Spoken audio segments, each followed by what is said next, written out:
Dito tayo sa gilid. Ito yung tubig ng beach dito sa Morong, Bataan. Nasa mababaw pa lang itong pinupunan ko. Malinaw na siya, oh. Yan, oh, dahil tao. Umaga pa lang yan, around 7 yata. At makikita nyo, pinong-pino yung buhangin, gaya ng sa Boracay.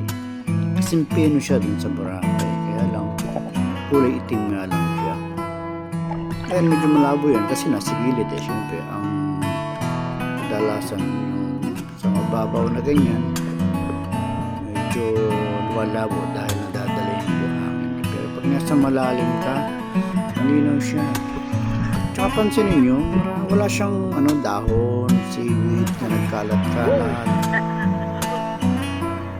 Makita mo ang buhangin, Luis. Silver pine, no? Parang lang, parang Boracay.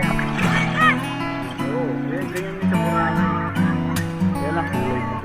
Tsaka walang nagkalat ng mga bato-bato. Kinis.